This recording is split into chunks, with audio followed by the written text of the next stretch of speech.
Tonight, you unlocked your phone 17 times before noon. You checked your bank account, your messages, your feed, and for a moment, just a moment, you still felt hollow.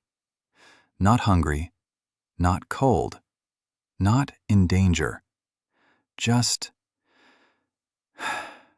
hollow. Your ancestors never felt that, and that should terrify you. Not because the past was paradise. It was brutal, short, and unforgiving.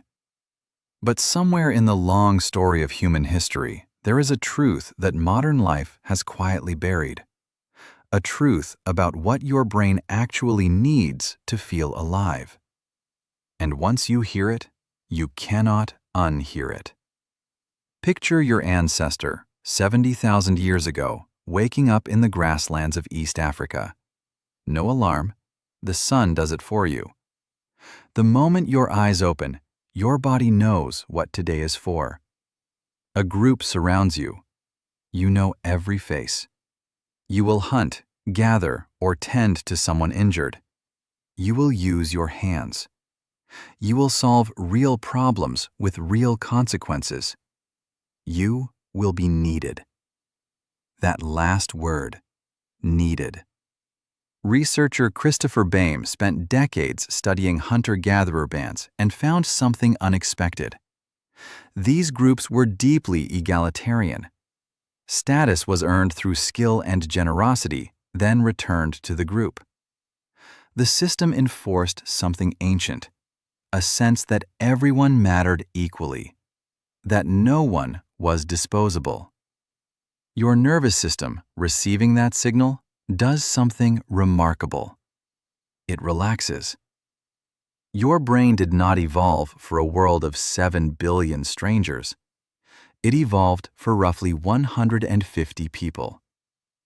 Robin Dunbar identified this number by studying primate brain sizes. Past that number, your brain treats people as background noise, as faces without weight. Researcher Julianne Holt Lundstad analyzed data from over 3 million people and found social isolation increases risk of early death by 26%, more dangerous than obesity, comparable to smoking 15 cigarettes a day. Your ancestors couldn't be isolated. It was a death sentence. That hollow ache on a Sunday evening when nothing is wrong but everything feels gray? An ancient alarm designed to save your life, going off in an empty apartment. Think about your ancestors' work. Hard, but it had something almost no modern job has. A direct, visible result. You hunt, you eat. You build, you shelter. Psychologist Mihai Csikszentmihalyi called this flow. Full absorption in a task that matches skill to real challenge. One of the most reliable predictors of deep well-being ever measured. Not pleasure, not comfort. Challenge met with capability. Your ancestor lived there constantly.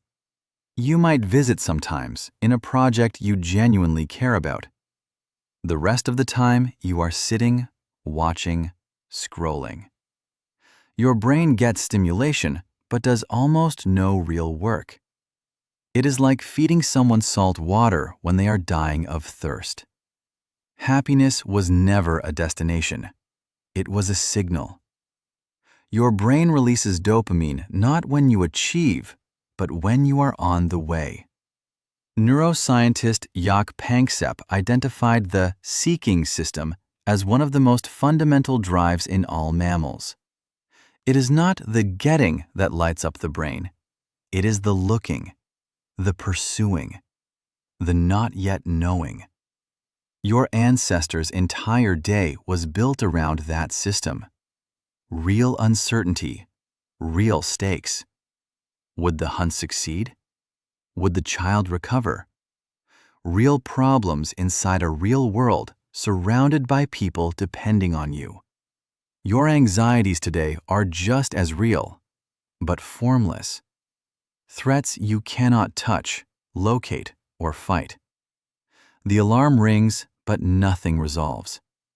And so the restlessness, the hollowness, the sense something important is missing, runs constantly with no release. Your brain is still running the same software it ran in that grassland. It still expects a tribe. It still expects a hunt. It still expects the particular relief of real danger met with real effort among people who are glad you survived. Instead, it gets notifications. Infinite options with zero stakes. A world so comfortable and so disconnected that the ancient systems have nothing to grip onto. And so you feel hollow. Not broken, not sick, just misaligned. Like a creature in a habitat it was not built for. The ingredients of a meaningful life have not changed in 70,000 years. Small groups where you are known and needed. Work that requires real skill and produces visible results. Physical effort. Genuine uncertainty with genuine stakes. The sense that the hunt is not yet over. Tonight, when you pick up your phone for the 18th time, part of your brain is still standing in that grassland, still scanning the horizon, still waiting for the hunt to begin, still waiting to be needed. The question is not why you feel hollow.